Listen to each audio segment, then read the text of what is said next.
Fala galera, Gabriel Moraes aqui. No episódio passado a gente viu aí um conteúdo muito bom, principalmente a gente falou muito de risco, né? Quais são os riscos dos fundos imobiliários? Então se você não viu ainda esse episódio, corre lá para ver esse último, porque você vai aprender basicamente todos os riscos que você está correndo ao investir em fundos imobiliários, para você se preparar aí para isso, né? Então tá muito bom isso aí. A gente falou de vacância, né? Vacância pontual, o que é vacância pontual, o que é vacância prolongada, né? A gente falou dos riscos macroeconômicos, microeconômicos, então um conteúdo muito bom. É importantíssimo que você saiba sobre esses conteúdos e também falamos várias coisas aí, outros pontos importantes que você deve se atentar na hora de escolher e investir em fundos imobiliários, tá bom? E agora aqui, só para dar sequência no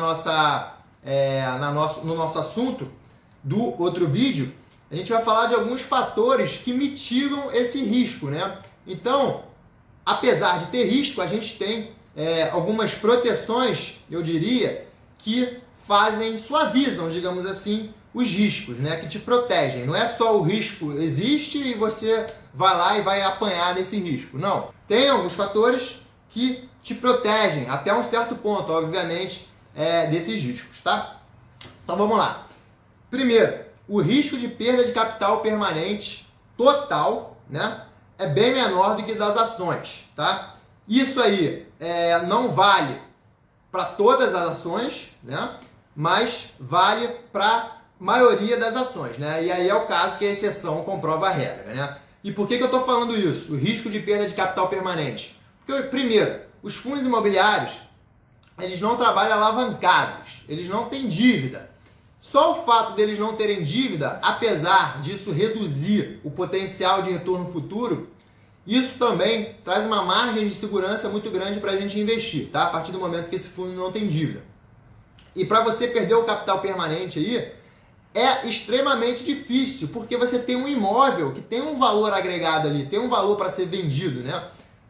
Por trás desse imóvel, tá? Então, eu diria que no pior dos casos, né? De repente, esse imóvel vai ficar desalugado por muito tempo, vai ter uma vacância muito grande. A gente viu no vídeo passado, o risco da vacância, como esse é um risco aí, um dos piores, talvez o pior risco em fundos imobiliários. E aí, de repente, esse fundo vai ter que ser liquidado, né?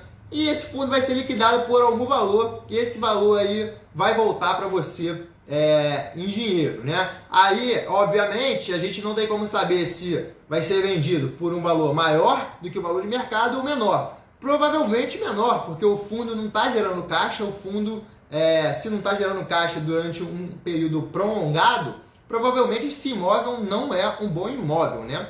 Então, quanto que vai ser liquidado, aí a gente não sabe, mas a gente sabe que alguma coisa a gente vai ter. Então, aquele risco ali de 100% de capital, né, do imóvel quebrar, do fundo imobiliário quebrar, é muito difícil. Tem sempre gente que pergunta: Gabriel, o fundo imobiliário ele pode quebrar?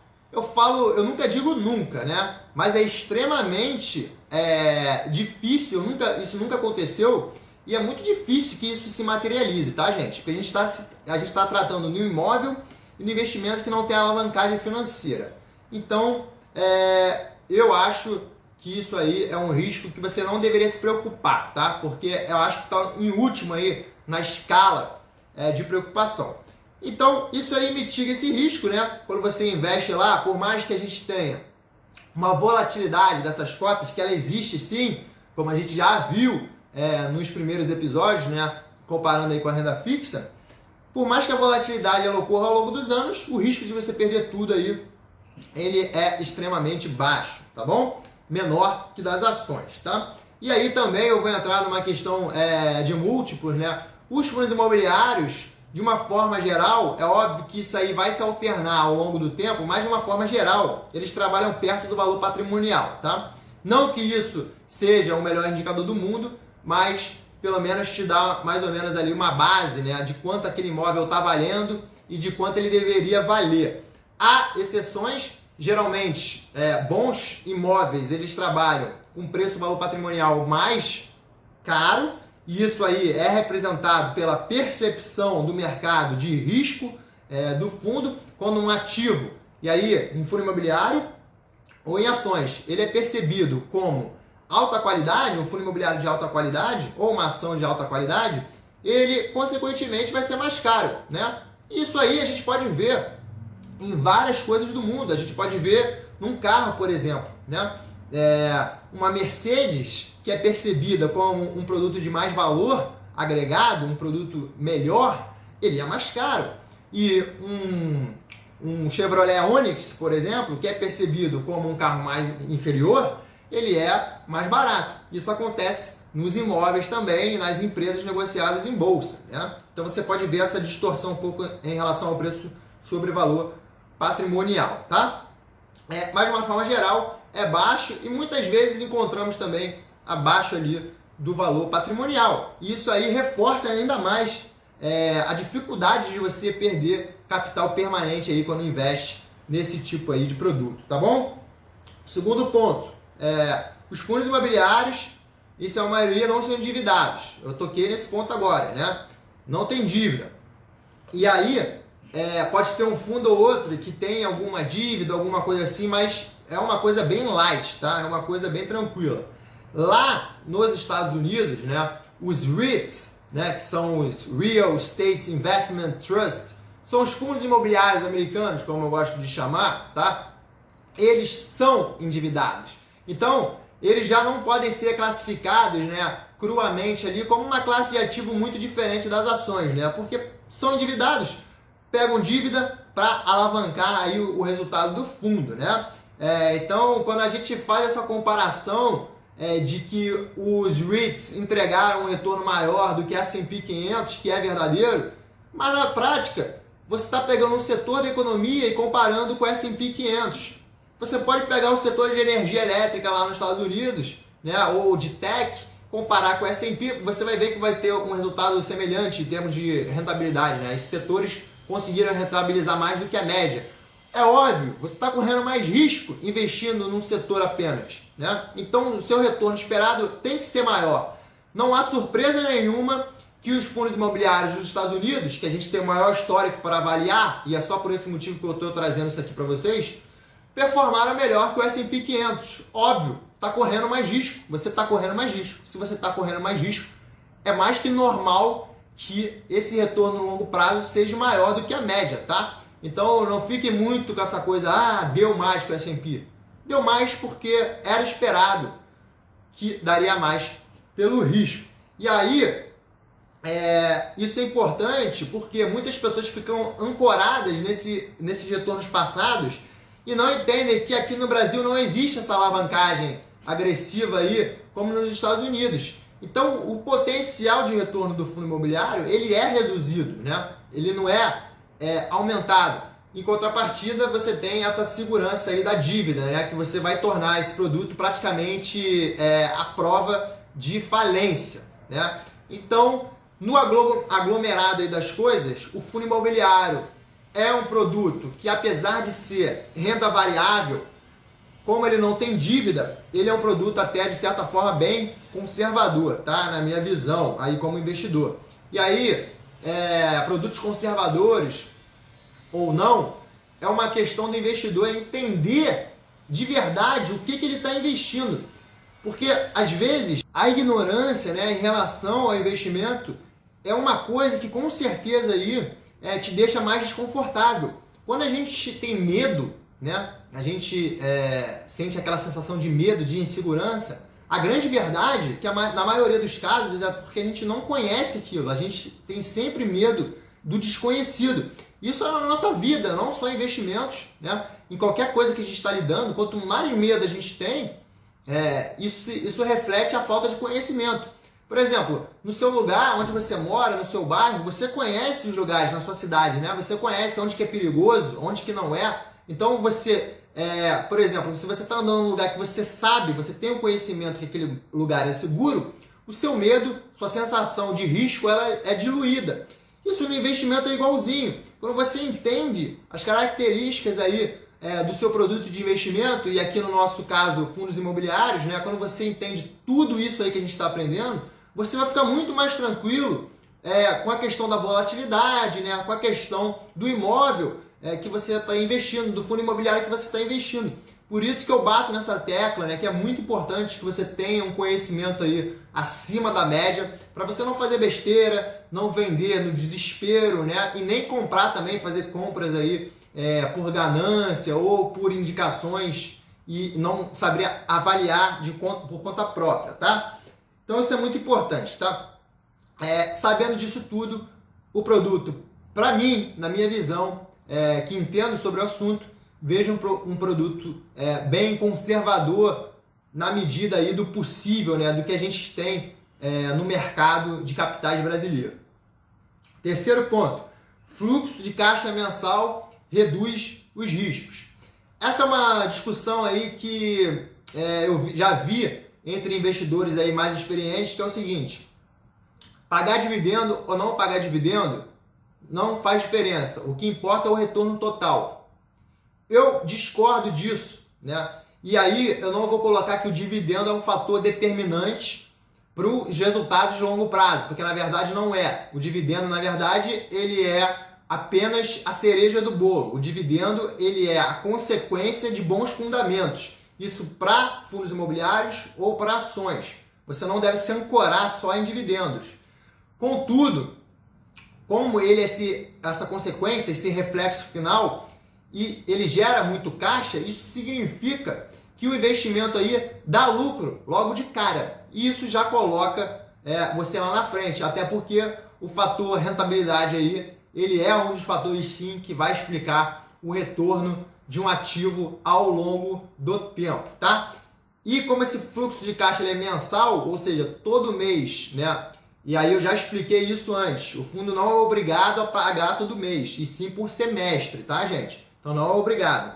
Mas de uma forma geral, né, é um consenso entre os fundos imobiliários que eles vão pagar todo mês, né? Principalmente os fundos imobiliários aí que possuem esses imóveis para alugar diretamente. Então, você vai ter esse fluxo entrando para você todo mês. Todo mês que você recebe, você investe lá em janeiro, em fevereiro você recebe esse dinheiro de volta, é mais um dinheiro que você colocou no bolso, né? Então o seu risco ele já diminuiu, porque você já recebeu de volta. É diferente de quando você, por exemplo, investe em algo só para receber esse dinheiro daqui a 20 anos, porque do ponto zero para o ponto final lá em 20 anos, muita coisa pode acontecer. Se você não receber um centavo desse ponto para esse ponto aqui, olha o risco que você está correndo, né? Você basicamente aí vai estar correndo esse risco aí dessa vol do longo prazo. Então, a partir do momento que do ponto zero ao ponto de 20 anos, nesse nosso exemplo aqui, você vai recebendo de volta, né? Você com certeza reduz o seu risco e também te dá maleabilidade para você pegar esse capital aí e alocar em outro ativo. Por exemplo, você pode ter um fundo imobiliário que você não queira mais investir naquele fundo imobiliário. Se esse fundo não pagasse para você todo mês, você ia ter que ficar investido nele, porque ele ia ficar reinvestindo nele próprio. Isso ia te obrigar a fazer uma venda forçada. Nesse caso, não. Você pode receber proventos, né? Extrair o leite ali daquela vaca, pegar o dinheiro desse fundo e alocar em outro fundo imobiliário ou em outra classe de investimento que seja mais condizente aí com o seu perfil de investidor e os seus objetivos, tá? Então, com certeza aí, a rentabilidade, o fluxo de caixa vindo dos ativos, fundos imobiliários, ações, não importa, com certeza é um bom sinal sim, tá? Se isso aí vai dar mais retorno ou não no longo prazo, a gente não vai saber, né? A gente só consegue olhar o passado. E no passado a gente vê que sim, né? Empresas de dividendos deram mais retornos aí do que não pagadoras. Mas, como eu sempre falo, né? Não dá para ficar ancorado nisso. E assim uma perspectiva aí de melhores retornos recebendo esses fluxos mensais, tá bom? Outro ponto, os cotistas têm poder de voto relevante. Muito ao contrário aí das ações, né? Nos fundos imobiliários, o que acontece, primeiro que muita pessoa física, a pessoa física participa de fundos imobiliários, né? Então tem uma parcela boa aí dessas cotas. E também pelo fato de que se você tiver aí mais de 10% do fundo imobiliário, você teria que pagar imposto, isso faz com que investidores não detenham essa esse número de cotas, né? Porque aí seria o investimento, ia se anular o investimento, já que o investimento é isento, para que você vai ter mais de 10%, né? Então não faria sentido. Então os investidores não têm esse número de cotas todos. E isso aí faz com que todo mundo consiga aumentar aí o seu poder de voto, tá? É importante, em caso de alguma decisão aí que não seja feita de forma unilateral, como por exemplo a diminuição da taxa de administração pelo administrador do fundo, e você vai ter direito aí a voto. Eu estou falando isso porque em caso de diminuição de taxas, o administrador ele pode diminuir essas taxas de forma unilateral, ele tomar a decisão, né? Só comunicando os cotistas que ele vai diminuir, mas em caso de aumento de taxa de administração, aí ele tem que comunicar que ele quer fazer isso e os cotistas vão votar, e aí é que você entra. Então, é um ponto importante aí também, aí, que dá uma mitigada nos riscos do fundo imobiliário, tá? Outro ponto, novas emissões podem ser realizadas para salvar o fundo, né? Isso aí a gente vê também em ações, né? Onde, por exemplo, se você tem uma empresa lá que está muito ruim, né? Uma empresa que está se deteriorando, né? Você pode fazer uma chamada de capital aí, emitir novos ativos, aí obviamente o investidor vai ser diluído para você manter a empresa de pé e sobreviver, e os novos stakeholders aí, os novos acionistas, né? Os novos investidores vão tomar partido disso aí, tá? Sendo eles novos ou não, né? Ou já investidores mais antigos. E isso aí pode salvar o fundo no sentido de que se o fundo ficar muito tempo com vacância, né? E você vai ter custos, né? Porque você vai ter custos aí do imóvel, custos imobiliários e custos administrativos também. E aí você, com essa chamada de capital, você pode salvar o fundo durante aquele período ali tenebroso, tá? Ou salvar caso aconteça uma catástrofe de engenharia com o fundo, né? Uma catástrofe onde você precisa fazer uma reforma muito grande no imóvel, uma enchente, alguma coisa, um acidente, né? Alguma coisa desse tipo, tá? Então, é interessante também, é uma característica comum, tanto dos fundos imobiliários quanto das ações também. E por último, a diversificação dos ativos, inquilinos e ou devedores do fundo, né? Um fundo imobiliário bem escolhido, ele vai estar bem diversificado dentro do setor que ele se propôs a atuar. E isso aí vai te trazer mais segurança, porque por mais que um imóvel desse fundo, vamos imaginar que um fundo tenha 10 imóveis, se um imóvel desse fundo desabar, né, acabou o imóvel, foi destruído, caiu um meteoro em cima do imóvel, isso representa o quê? Num fundo de 10 imóveis? Representa 10% do fundo, né? Ou seja, num cenário que, hipoteticamente falando, ele é um cenário extremamente difícil e raro de acontecer, mesmo que acontecesse, quando você está bem diversificado, isso aí só vai te afetar 10%. Vocês podem ver que como é que é difícil, né? Como é que esses fatores que eu estou mostrando para vocês mitigam muito e muito mesmo os riscos dos fundos imobiliários, né? E aí também, saindo um pouco desse cenário mais de catástrofe, a gente pode perceber que dentro dos próprios imóveis a gente tem vários inquilinos aí diferentes ou devedores em caso de fundos de papel. E isso aí também, caso um devedor ou um inquilino fique inadimplente ou o inquilino venha à falência e tenha que sair ali, desocupar o imóvel, isso não vai afetar de forma nenhuma, de uma forma grave, né, a receita do fundo, a não ser que esse inquilino represente uma parte muito grande aí do portfólio do fundo. Isso aí a gente tem que tomar cuidado, tem que observar também. E agora vamos começar aí falando dos setores propriamente aí dos fundos imobiliários, né? Agora a gente vai entrar na parte mais estratégica, né? Na parte de conhecimento aí realmente do produto de fato. Até agora a gente viu vários assuntos pertinentes a fundos imobiliários, né? Que ali uma base forte aí para você começar a investir, ou se você já investe, você tem mais conhecimento ainda. Agora você está com essa base sólida de conhecimento para começar agora a entender os setores, os imóveis, para ir tomar decisões melhores em relação a fundos imobiliários. O primeiro setor que a gente vai falar aí, o setor de shopping center, particularmente é um setor que eu gosto bastante, né? Aí vai ter toda essa questão aí hoje do coronavírus, que os shoppings estão fechados, né? E eu estou falando hoje, mas nada impede que daqui a 5 anos, daqui a 10 anos, ou se você estiver assistindo aqui esse conteúdo daqui a 5, 10 anos, acontecer uma nova epidemia. E você sabendo o que eu vou te falar agora, você já vai estar preparado para isso, tá? Se você está vendo esse vídeo numa data muito futura. Essas epidemias, né? Essa foi a primeira vez que aconteceu, na verdade, que abalou aí os fundos imobiliários de shopping center. Os fundos fecharam, né? Os shoppings estão com as portas fechadas. Isso aí provavelmente vai ter um impacto aí na receita do fundo. A gente vai ter empresas inadimplentes, né? Alguns lojistas lá inadimplentes, e o fundo possivelmente nesse curto prazo aí, curto médio prazo, vai ter que dar uma reduzida aí nesse aluguel. Mas não é um cenário base que vai ficar para o resto da vida, não é um cenário que a gente vê. Até porque se esse cenário se perpetuar para o resto da vida, para o longo prazo, dos shoppings fechados, eu acho que a gente tem problemas até muito maiores do que isso para se preocupar, né? Sinal que o negócio ficou feio mesmo. E aí vai atrás de diversificação do portfólio. Por mais que esse seja um risco, você está diversificado com fundos imobiliários de shopping e fundos imobiliários aí de outros setores também, tá bom?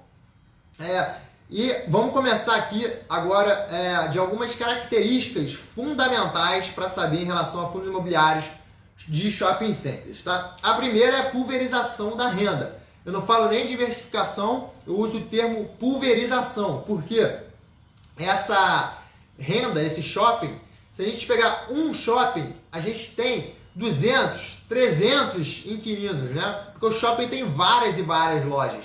E daí, se a gente pega um fundo imobiliário que tem 10 shoppings, a gente vai ter lá 3.000 inquilinos, né? Então, quanto mais shoppings, quanto mais imóveis tem, mais inquilinos a gente tem. Mas, se tiver só um só, a gente já tem uma quantidade de inquilino enorme. E essa pulverização da renda, ela é muito boa, porque ela traz muito conforto aí pro cotista, né? Porque dificilmente aí o cotista, historicamente a gente vê isso, vai ser pego aí com as calças baixas, né? Vai ser pego aí de surpresa se um inquilino sair, tá? Então esse primeiro ponto é hiper importante sobre fundos imobiliários de shopping center. Segundo ponto é rendimento extraordinário, fevereiro e março. O que acontece? No final do ano, o fluxo de vendas ele aumenta, né? Os lojistas conseguem vender mais, tá? Natal, aquela coisa toda, né?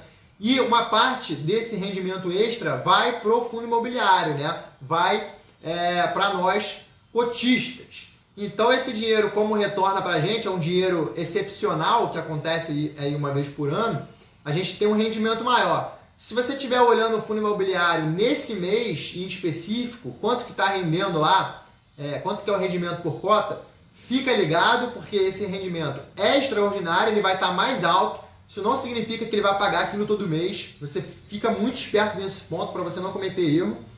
E da mesma forma, dos outros meses, quando você vê lá um rendimento, provavelmente é um pouquinho maior que aquele, porque a gente tem que levar em consideração que nesse mês tem um pulo, né, de renda do fundo imobiliário, tá? Terceiro ponto, característica do fundo, o setor que mais valorizou desde então, né? E não representa retornos passados, não vão representar retornos futuros, mas mostra claramente que o setor de shopping center no Brasil é um setor hiper resiliente, né? A gente tem aí Shopping Pátio de Higienópolis, Parque Dom Pedro, ABCP e fundos HGBS, fundos imobiliários aí, e esses fundos aqui de forma alguma representam recomendação, muito pelo contrário, eu não acho nem que esses fundos aí são os melhores fundos, de melhores relação risco-retorno, tá? A gente tem que avaliar casos individuais, mas esses fundos aí representaram aí um retorno excepcional, muito maior do que ações, por exemplo, do que muitas ações, com certeza muito maior do que o Bovespa, tá? Do que o Ibovespa. E aí é aquela questão, né? Que eu toquei antes. Representaram retornos maiores porque eles estão correndo mais riscos, tá bom? E o setor específico de shopping center, ele valorizou muito quando a gente compara aí, por exemplo, com lajes corporativas ou em alguns casos aí fundos de papel, por exemplo, tá? É individual, né? Tem os pontos fora da curva, mas o setor aí foi um setor extremamente resiliente na maioria dos casos dos fundos imobiliários de shopping center. Ponto importantíssimo, o comportamento do consumidor brasileiro. O Brasil, ele é o país que talvez, né, pelo que eu já viajei aí no mundo, eu já viajei bastante, e eu posso falar aí pela minha experiência própria que é um país que gosta de shopping center. Você que está vendo esse vídeo, eu não sei se você gosta, mas o comportamento do consumidor de ir no shopping, ele é um comportamento claro, tá? No Brasil. Isso aí se deve a fatores climáticos, porque o Brasil é um país muito quente, e aí quando você pega um país muito quente, né, com um clima desagradável em termos de temperatura, né, que as pessoas ficam suando, muito calor, e você junta com o fato da população do país ser emergente, a população ter uma situação financeira menos favorável, você pega essas pessoas vão lá no shopping, no ar-condicionado, no ambiente controlado, muito mais bonito e confortável do que esse ambiente de rua, ao contrário de países como a Europa, por exemplo. Shopping na Europa não são nem de perto, não tem um apelo, né, pelas pessoas nem de perto como no Brasil. Na Europa, como o clima é mais agradável, você tem uma segurança muito grande, pelo menos, não vou falar tão grande, mas maior, muito maior do que no Brasil. E isso aí te traz um conforto para você andar na rua. No Brasil a gente não tem isso. Isso em termos de segurança, clima, situação financeira das pessoas, mas também a distribuição urbana das cidades brasileiras com as cidades europeias. As cidades europeias, elas são pequenas, os centros da Europa são pequenos. Basta você ir para Lisboa que você vai saber o que eu estou falando. Você pode chegar de um ponto ao outro da cidade andando, se você quiser. Isso não vai acontecer nunca em São Paulo nem no Rio de Janeiro, por exemplo, onde estão a maioria dos fundos imobiliários. E aí você pega todos esses fatores e você tem um bom argumento para explicar os retornos dos shopping centers, os bons retornos dos shoppings, tá? E o último ponto, a última característica é que o dividendo ele é menor que os outros setores.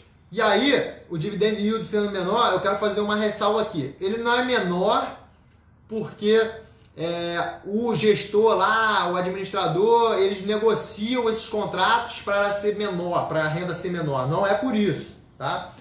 É menor porque há um prêmio de risco, onde o que eu estou falando para vocês, que os fundos imobiliários de shopping são bons, esse risco que é menor é percebido, né? Pô, é muito bom, então eu vou pagar mais caro. A partir do momento que os investidores têm um consenso onde eles resolvem pagar mais caro por um ativo premium, um ativo que é bom, aí o seu rendimento por cota ele cai, né? Se você tivesse, vamos supor, uma cota de R$100, né, e você recebesse R$10 por ano de dividendo, né, você ia receber 10%, né, a uma cota R$100. Se o investimento fosse percebido como muito risco e a cota fosse para R$50, mas ele continuasse pagando os R$10 ali por ano, agora seu rendimento ia ser de 20%. Né? Então, você percebe que há uma relação entre qualidade do fundo, quanto mais qualidade, mais cara a cota, em consequência você vai ter um rendimento menor, tá? E aí há distorções no meio do caminho, mas de uma forma geral o mercado ele vai ajustando essas distorções. Se você estiver esperto, se você souber entender sobre fundos imobiliários, você pode captar essas distorções aí para lucrar acima da média com fundos imobiliários, tá bom? Ponto importantíssimo, baixíssima vacância histórica, tá? Na média dos fundos imobiliários de shopping, a vacância é muito menor do que fundos de lajes corporativas, por exemplo. Então, se tem uma vacância muito baixa, né? Eu peguei aqui o exemplo do ABCP11, é um fundo mono, é um fundo que só tem um imóvel, e aqui eu só peguei para dar como exemplo, mas você vê que a vacância corre ali nos 3%, né? A vacância histórica. E aí, isso é importante, porque eu já falei que a vacância é um dos piores riscos que um fundo imobiliário está correndo. E se você tem uma vacância histórica baixa no setor, isso te traz mais segurança ainda para investir, tá? Vacância baixa é melhor, é mais renda no seu bolso.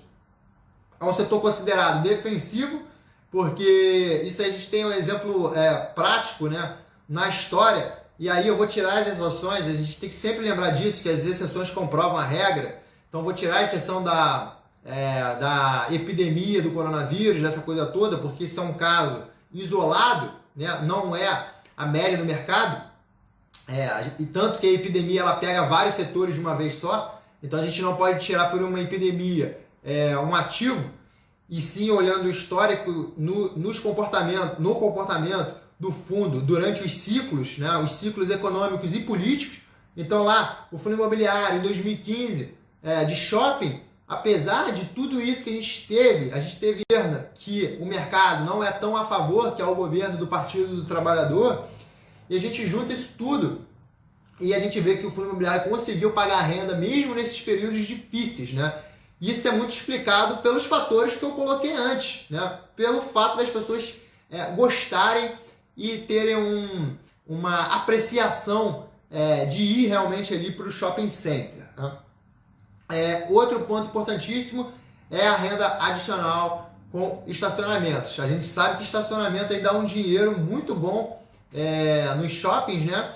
E as pessoas vão para o shopping com carro, as pessoas são preguiçosas de uma forma geral, e você pode perceber que as pessoas, se tiverem carro, geralmente vão lá no shopping de carro, né? E as pessoas que não vão, aí realmente vai de Uber, vai de ônibus, aí essa renda não vai para o fundo. Mas todos aqueles carros lá que você vê no shopping center, se for de fundo imobiliário, o fundo aí está ganhando um dinheiro extra aí com estacionamento, e isso diversifica também, né? Diversifica junto com o aluguel lá dos lojistas, né? Então, por mais que de repente a pessoa vá lá de carro para o shopping, só deu uma volta do shopping, ela já deixou algum dinheiro ali, né? Pelo menos no estacionamento. Isso é mais um ponto positivo aí dos fundos imobiliários de shopping center. Outra pergunta que você deve se fazer e que fazem para mim bastante: e o e-commerce, Gabriel? O e-commerce versus shopping centers. O e-commerce está crescendo de uma maneira absurda. Isso não vai matar o shopping center? Essa é uma pergunta e eu digo na minha visão, tá? E quando a gente fala na visão, são as nossas crenças, né? No fim, a gente investe nas nossas crenças, no nosso conhecimento, nas coisas que a gente acredita. E eu acho que não vai acabar, justamente por toda essa questão que eu falei para vocês e pelos alguns pontos aqui que eu gosto de enfatizar. Então vamos lá. Por que eu acho que o e-commerce não vai matar shopping centers no Brasil? Primeiro, o shopping, além de terem as lojas, né, lá para você comprar roupa, para você ir numa loja americana, esse tipo de coisa, ele tem uma tendência, um viés do lazer, né, e do consumo de serviços ou entretenimento muito forte. Eu estou falando de cinema, restaurantes, cafés, sorveterias, bancos, loterias. Então você pode ver que não é só venda de roupa, né? Porque as pessoas tentam associam muito shopping à venda de roupa, de tênis, de sapatos, esse tipo de coisa. Mas não, os shoppings viraram um grande centro ali de entretenimento, né? Você pode ver o cinema. Eu, pelo menos, quando eu vou no shopping, eu quero ir ver um filme, eu vou comer alguma coisa no restaurante, né? Eu vou resolver alguma coisa no banco. No shopping aqui perto da minha casa, no Barra Shopping, a gente tem Banco do Brasil, a gente tem Caixa Econômica, Itaú e Bradesco no mesmo shopping. O que é isso, gente? O shopping virou um grande centro aí, principalmente os bons, né? E aí eu vou ressaltar a importância de você investir com qualidade. Principalmente os bons viraram grandes centros aí de entretenimento e de resolução de problemas, tudo em um único lugar. Centro médico, né? O shopping que eu estou falando para vocês, por exemplo, tem centro médico, é um shopping da Multiplan. Multiplan, para quem não sabe, é uma empresa listada em bolsa, tá? Centro médico, boliche, é muita coisa que tem dentro do shopping, não é só para comprar coisa. Então, por esse caráter de consumo, de entretenimento e de resolução de problemas, eu vejo aí uma quebra desse setor muito, muito difícil mesmo, tá? O e-commerce é só uma parcela do grande investimento aí, da grande tese de investimento que a gente tem em shopping center. O comportamento do consumidor de preferir o ambiente de shopping, isso eu já falei para vocês, ambiente controlado, com segurança, né? Você vê segurança no shopping center, é um ambiente onde o roubo, o crime, ele é muito mais difícil, né? O assalto à mão armada, eu tô falando que não acontece, tô falando que é mais difícil de acontecer do que na rua, né? Porque o cara está enclausurado dentro de um shopping center com seguranças, então é mais difícil do cara se locupletar da situação. E aí, mais aquele clima agradável do ar-condicionado, a temperatura controlada para todo mundo se sentir bem, né? Nem tão frio, nem tão quente. Então já é um ambiente que, psicologicamente falando, você sabe que você vai se sentir muito bem lá, né? Não tem poluição, enfim, é uma série de fatores aí que torna esse ambiente muito agradável. O evento social, né? Passeio familiar, ir a um shopping center, hoje em dia é um evento, e aí principalmente isso já acontece no Rio de Janeiro, que é uma cidade de praias, mas aí falando do resto do Brasil, principalmente São Paulo, onde está localizado aí muitos desses shopping centers de fundos imobiliários, você tem um lugar para você ir e praticamente se torna um evento você ir no shopping, você vai com a sua família, né? Você vai num Outback, você vai num restaurante, você vai ver um filme, você vai jogar um boliche. Então você tem todo esse ambiente aí propício para um passeio realmente, né? Além dos passeios tradicionais de ir no parque ou ir na praia em casa de cidades litorâneas, o shopping se torna um atrativo muito grande aí, porque você reúne vários fatores em comuns, né, em um lugar só. Se você não tivesse o shopping, você em um dia no final de semana, por exemplo, ou no dia de semana, você teria que ir lá no banco, depois você teria que ir na loteria, você teria que ir no supermercado, aonde você encontra isso tudo no mesmo lugar, que é o shopping. Vários shoppings hoje em dia e tem supermercado, por exemplo, né? Então, esses fatores juntos tornam esse investimento cada vez melhor. Os shoppings, muito pelo contrário do que as pessoas pensam, estão ficando cada vez melhores, mais robustos e com mais serviços aí para o consumidor. Está agregando muito valor e com esse valor agregado, o que você tem? Valor agregado, aumento de preços, né, dos aluguéis, mais renda para você. E aí está o grande insight dos fundos imobiliários de shopping, que você não vai ver esse conteúdo em nenhum lugar, tá? O crescimento, vou repetir, o crescimento das linhas de negócio do shopping center, mercados, bancos, loterias, entretenimento, cinema, etc., se acumulando num lugar só, agrega valor, né? Porque, na verdade, um banco, tem banco em tudo que é lugar, né? Um banco não agrega tanto valor, mas um banco e um supermercado no mesmo lugar, agrega valor. Um cinema no mesmo lugar, agrega valor. Um restaurante japonês, italiano, chinês, francês no mesmo lugar, agrega valor. Pega isso tudo, bota no pacote, o valor de um produto, de um lugar agregado muito grande, daí você consegue cobrar mais por isso e justamente, né? Você está cobrando de forma justa. E aí, rentabilidade para você, tá? Então, esse é o grande insight aí de investir em fundos imobiliários de shopping center. Climatização do país tropical, já falei, clima agradável dentro do ambiente de shopping, bom, show de bola. E as variedades das opções de compras, do consumo e do entretenimento. Essa variedade de opção de compra é o seguinte: você pode comprar roupa, sapato, relógio, joias, né, de uma forma geral. Você pode comprar pacotes de viagem, porque agências de viagem praticamente em todos os shoppings que a gente encontra, né?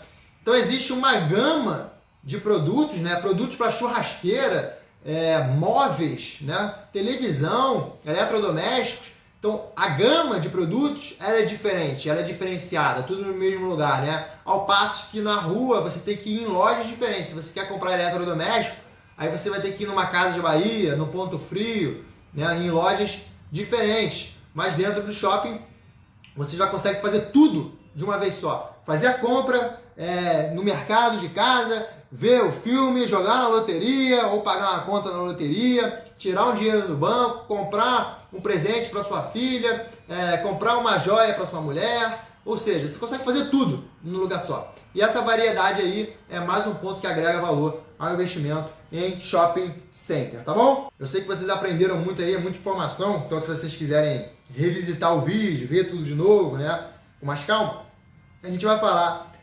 olhando os mais desenvolvidos, né, Estados Unidos versus Brasil. Eu morei muito tempo nos Estados Unidos, então eu gosto de shopping center, então eu tenho um conhecimento aí muito bom nessa área lá nos Estados Unidos, tá? Já morei nos Estados Unidos e no Canadá, na América do Norte, que é mais ou menos parecido aí em termos de shopping, mas vamos olhar para os Estados Unidos, que tem um histórico maior e o mercado é um pouco diferente. E aí, sempre me pergunto o seguinte, Gabriel, quem viaja para os Estados Unidos sabe o que eu estou falando, me pergunta o seguinte, lá nos Estados Unidos tem um fechamento, né, um movimento de fechamento de shoppings muito grande. Será que isso não vai acontecer com o Brasil? Também os shoppings vão fechar? Porque o americano está usando muito mais o e-commerce. E a respeito do e-commerce, eu já falei para vocês, né? Como é que o e-commerce é apenas um dos fatores de preocupação, não é o principal fator, mas é uma questão cultural. Quando eu morava nos Estados Unidos, tá? E para a maioria dos estados, com exceção talvez aí de Nova York, mas aí Nova York também é outra história, né? Que é um ambiente menor ali em Manhattan, mas quando você pega os estados dos Estados Unidos, né? Califórnia, Flórida, Texas, Las Vegas, todos os estados, a maioria dos estados dos Estados Unidos, você pode perceber que os Estados Unidos é gigantesco, os Estados Unidos é enorme. Eu morei na Califórnia, em Los Angeles, para eu ir da minha casa para o mercado, eu tinha que pegar o carro, não tinha jeito, não tinha como. Se eu quisesse fazer alguma coisa, eu tinha que pegar o carro. Na Flórida é a mesma coisa, eu morei na Flórida também. Em vários lugares nos Estados Unidos estão assim, né? Na maioria dos lugares estão assim. E aí, os shoppings, eles são isolados, a maioria desses shopping centers. Eles não são como no Brasil, na sua maior parte, nos centros. Aqui no Brasil, os shoppings são ultra bem localizados. Você vai na Avenida Paulista, tem 3 shopping centers na Avenida Paulista. Aqui, na Avenida das Américas, que é uma avenida importante no Rio de Janeiro, você tem aí 4, 5, 6 shopping centers. Então, os shoppings são ultra bem localizados, diferentemente dos Estados Unidos, que são mais longe. E aí, qual é o problema disso? É muito longe, você já cria um dificultador para essas pessoas irem lá no shopping center. E aí, através desse dificultador, menor o fluxo de pessoas no shopping, e você já viu, né? Menor o fluxo, menos vendas, problemático, tá bom? Aí, importante, informações aqui, essas informações eu tirei lá da Abras, que é um site muito bom de shopping centers, né, do Brasil. Então, se vocês quiserem conhecer mais sobre esse tipo aí de investimento, é importante que vocês acessem lá o site lá da Abras, que tem informações relevantes sobre o mercado de shopping centers no Brasil mesmo, tá? Então, eu vou ler aqui para vocês. Nos Estados Unidos, o setor de shopping é maduro, tá? E saturado em algumas vezes, né? Quantas vezes quem for nos Estados Unidos sabe o que eu tô falando? Vamos no Outlet, vamos no Outlet X, vamos no Outlet Y. Tem muitos outlets nos Estados Unidos, né? Muitos shopping centers lá. E aqui no Brasil, a gente está em fase de desenvolvimento ainda. No Brasil, a gente quase não tem outlet, né? São poucos outlets. Quantos outlets que você conhece ali? Provavelmente um, né? O de São Paulo lá, um outlet que é do fundo do XP ML11, o XP Malls. Então, há um crescimento ali, pelo menos um potencial de crescimento muito grande, porque o Brasil está atrás dos Estados Unidos. O Brasil é um país emergente. E nesse potencial de crescimento é que está muito dinheiro ainda aí para ser feito, tá? Aqui no Brasil a gente tem 571 shopping centers e 210 milhões aí de habitantes, tá? Mais os turistas aí que eu coloquei. Shoppings em operação no Brasil, 571, o que vai dar nessa conta aí, mais ou menos, um shopping para cada 366 mil pessoas habitantes, tá? Gravou esse número. 212 cidades com shoppings no Brasil e um total de 5.570 cidades. Olha só quantos shoppings tem e quantas cidades tem. Então, várias cidades nem shopping tem ainda, né? Importante essa informação. A última informação. Estados Unidos. 116 mil shopping centers. Habitantes. 325 milhões. Mas olha a quantidade de turistas que tem lá nos Estados Unidos, gente. 76 milhões aí de turistas por ano. Então você vê que o volume lá de pessoas é muito maior que aqui. E aí, existem 116 mil shopping centers nos Estados Unidos aí até o período de 2017. Ou seja, aí agora talvez seja um pouco mais. 116 mil. No Brasil são 571. Olha a diferença do mercado. Ou seja, o Brasil é um país grande em termos de população, né? Só que essa diferença aqui não reflete isso. Se a gente olhasse isso e te perguntasse quantas pessoas tem no Brasil e nos Estados Unidos, você ia achar que nos Estados Unidos tem 20, 30 vezes mais pessoas para esse número aqui ser explicado. E aí, a gente tem no final das contas um shopping para cada quase 3 mil habitantes, enquanto no Brasil a gente tem um shopping para 366 mil habitantes. Ou seja, com esses dados aqui que eu coloquei na tela, se vocês quiserem, vocês dão um pause para ler, você pode ver claramente que a curva de crescimento, o potencial de crescimento do Brasil é enorme, enquanto a curva lá dos Estados Unidos já, de repente, está em linha aí, de queda. E aí, é isso no vídeo de hoje, galera. Espero que vocês tenham gostado aí, aprendido muito, principalmente sobre shopping centers. Tenho certeza que sim. Visita aí esse conteúdo de novo aí para relembrar, né? E para entender mais também, para ficar fixado essa informação sobre essa classe de ativo, tá bom? Fiquem com Deus, grande abraço aí, bons estudos e a gente se vê na próxima.